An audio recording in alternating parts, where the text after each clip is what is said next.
And I'm like, homie, I got 3,000 games played, man. I know my player. Hey, what's up, YouTube? You already know it's All City Live TV, and thank you for tuning in. Please follow me on Twitter at All City Live TV. We send out notifications for every single video upload and live stream. We talk about badges, builds, and everything related to NBA 2K. So come join us. Today we're going to be talking about all of my badges and how things have changed drastically from the beginning of the year up until this point. We're going to go into finishing badges, shooting badges, playmaking badges, and also defensive badges. Now I got to tell you guys, in the beginning of the year I had trouble finishing, and although I was catching bodies here and there, the consistency of my finishing wasn't there. You know, one day you're catching bodies, next day you just can't finish at all, whether it's a layup or a dunk, and how that's changed and how I evolved as a player because of the change of my badges, along with the dunk animations and my particular layup package of long athlete.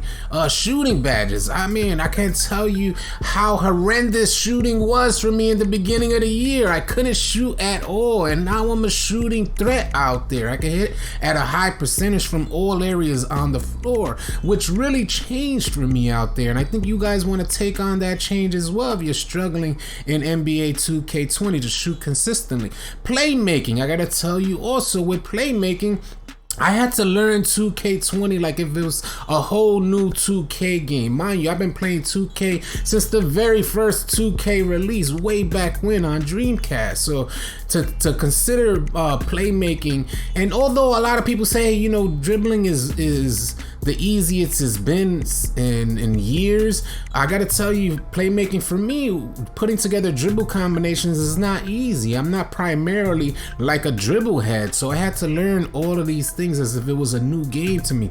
And my defense, anybody will tell you, my defense was terrible. We gotta put that. It was terrible, man. I'm swerving all over the place, and I even considered purchasing the monitor because I'm thinking that might have something to do with the swerve. And although a monitor is great, and I love my monitor, I wouldn't go back to playing on a TV. I gotta tell you, man, it's really your defensive badge setup. I made a few changes on my defensive badges, and bam, there it was. The swerving was noticeably reduced, and I gotta show you guys my defensive badges, so maybe you guys might want to make an adjustment like that, and you let me know if that adjustment was worthwhile. We're gonna start off in finishing. So I gotta tell you guys, the beginning of the year, I was totally against Giant Slayer. I'm a 6'5", two-way slashing playmaker. I'm also an Elite 1 with a 73 win percentage, something like that. And I think that's fairly decent for me running with a lot of different people that may not have their game or chemistry up. So I think 73 win percentage is fairly good. And Giant Slayer, I was against Giant Slayer. I didn't think Giant Slayer was a badge that was needed for a player like me in particular, but it was a matter of combining.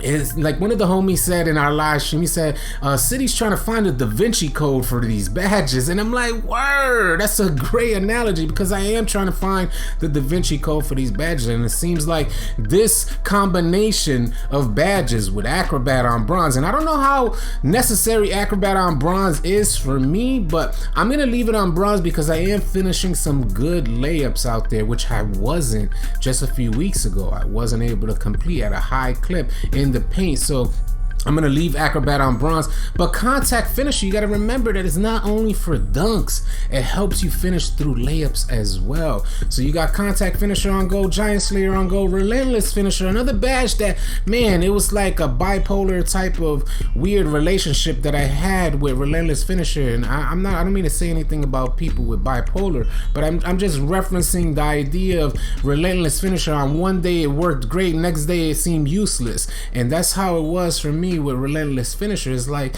what is it going on? And now I found a way with this badge combination to say, hey, I need relentless finisher. And I've noticed one thing in particular that you guys may find interesting. I was looking through my clips and I was going through them in slow motion, and I noticed that even before I actually took the first step into the air on my drive, I didn't go up. So imagine, it was the second that I pressed the box button where he started his first step step into the drive is when the Relentless Finisher badge started popping up. So take that into consideration. That is not while you're up in the air or when you're getting, like when you're about to dunk the ball or lay the rock up. Relentless Finisher triggers your first step. As soon as you hit that box button, it triggers that first step, whether it's a straight up dunk animation or whether you're taking 2 steps to go launch into the air. Relentless Finisher will begin to pop up, and if you guys go to your clips and put them joints in slow motion, you'll see for yourself.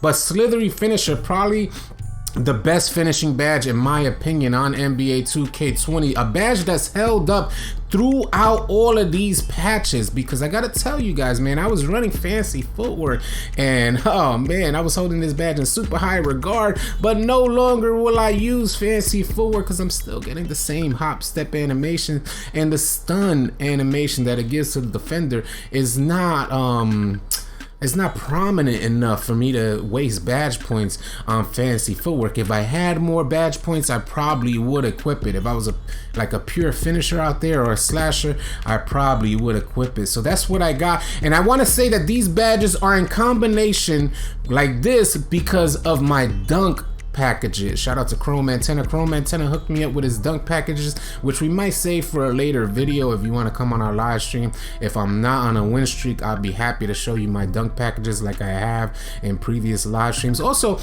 if you guys are not familiar with our live stream, we live stream on 5 different platforms simultaneously every single day. That's Facebook, Mixer, Twitch, D-Live, and we also live stream right here on YouTube. So come on out. If you guys got questions about badges or builds, we can talk about it in our live stream. So I'm gonna keep this going. We're gonna go into shooting badges, and now I gotta tell you, I've been running, some of these new favorite badges of mine. Like Giant Slayer wasn't my favorite badge initially, and now it's one of my favorite badges. Hot Zone Hunter, although a lot of the the shooters out there, the goated shooters that you guys are out there always use Hot Zone Hunter, I didn't have enough badge points and I didn't understand the importance of Hot Zone Hunter because I had no hot zones. So I'm like, why would I put on Hot Zone Hunter? But the second that I put it on, I turned into a much better shooter.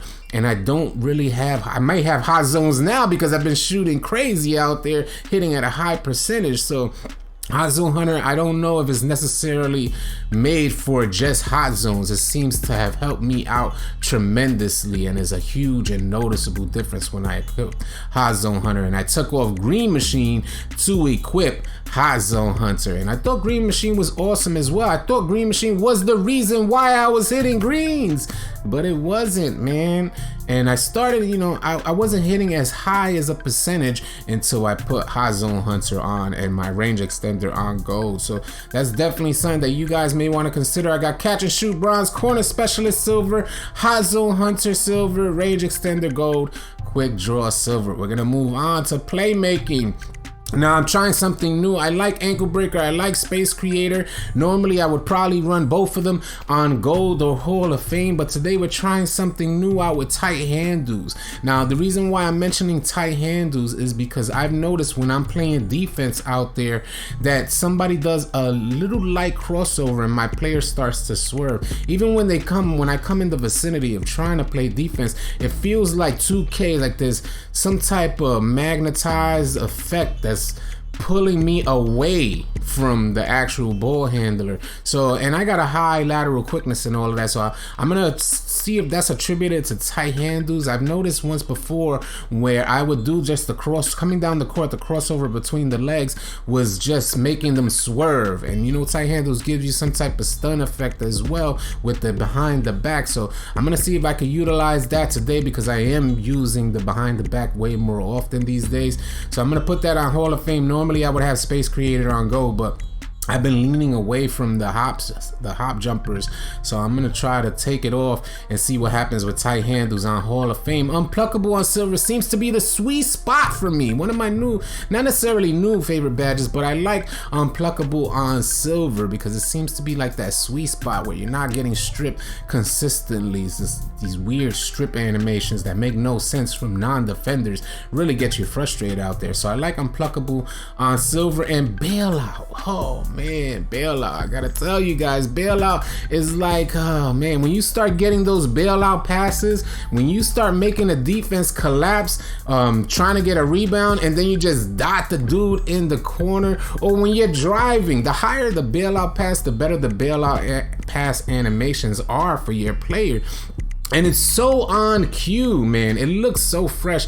As you get used to it, you may not find out the benefits initially, but as you start setting these bailout passes up, like go for a shot and then just dot the dude, you're gonna love it just as much as I love it. So bailout is an absolute necessity.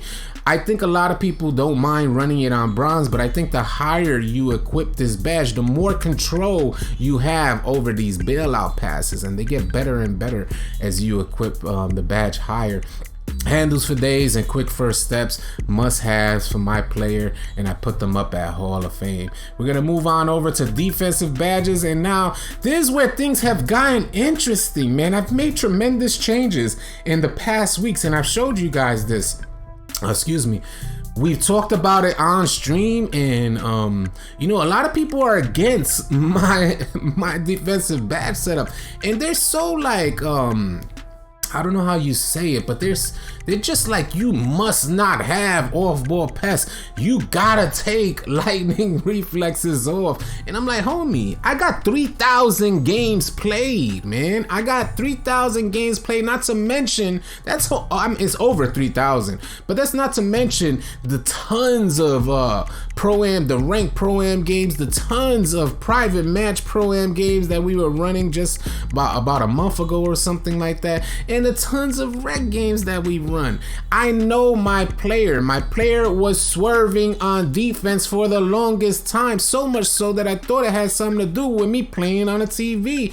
So I wanted to get a monitor to make sure that there's no display lag or something like that I'm experiencing, and wondering why my player swerves one way. When I'm trying to go left, he's still moving right, and when I come back to go right again, he's still moving left, things like that. So I'm like, listen, you're not gonna tell me that when I equipped off-ball pass and lightning reflexes, and I saw the immediate noticeable difference in response time. Now again, I can't say which badge does it in particular, but I think it's more so a combination of all of the badges that I got set up right here. Off-ball pass on silver, Intimidator on gold. I like Intimidator. I was running it on silver for a long time, and I said, let me increase it, and sure enough, it feels like your player contests the shot much better as well. And I think that's accompanied with lightning reflexes and the clamps badge. Now, when I find out that something works well for my player,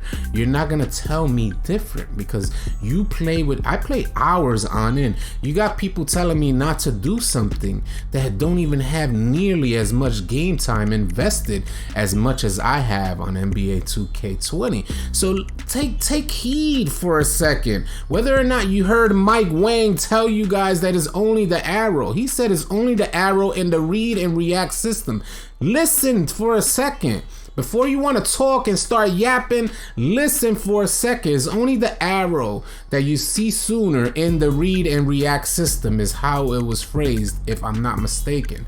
Now, what you gotta understand is what's entailed into the read and react system. Think about an AI for a second. How does an AI, whether somebody quits in my park or whether you're playing in my career, how does an AI know which way you're going?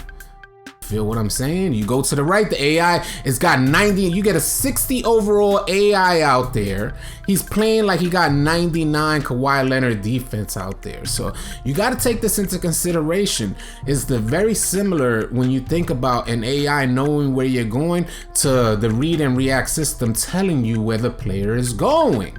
Do you get it now? Does it make a little bit of sense to you? Consider lightning reflexes. If it don't work for you, it don't work for you, point blank. But don't get me wrong, I tried lightning reflexes. Lightning reflexes is one of my highest viewed videos on the channel. I talked about this badge months ago, telling you guys that it may be one of the most important badges out there, and I shied away from it when I was going through my defensive badge changes. But then I come back to as I shied away from it, trying to find better ways to play defense and listening to everybody in the community, you should have this and you should have that. All these games are being played, and I'm thinking, why am I swerving throughout all of these months? Swerving on defense is so frustrating when you feel like you're on ice skates. So I say, you know what? Being that I was swerving for so long, so consistently, it's time to make a huge and drastic change. And that's what I did. I made a huge and drastic change. I put lightning reflexes on gold, intimidator on gold. We're going to run clamps on Hall of Fame today. Normally I would have something like interceptor or pick dodger equipped, but we're gonna run the clamps on Hall of Fame with off-ball pests on silver. And if you want better responsive time on your defender, so that when you hit right, he moves right, and there's less swerve animations that you're getting out there, you may want to consider this badge setup. I'm not telling you guys this is it for your player. I'm not saying that, please don't get me mistaken. I'm just saying, if you're experiencing what I experienced, then maybe you should give this badge setup a look. And the reason why I got Chase Down Artist and Rim Protector on bronze is because I run Park and I love those two badges on bronze. Period. Those two badges on bronze are goated for my two-way slashing playmaker at the point guard position. I hope you guys enjoyed this video, found it informative and helpful, and if you did, please consider subscribing to our channel, as we're gonna have a ton of NBA 2K20 content coming your way. I'll catch you guys on the next video.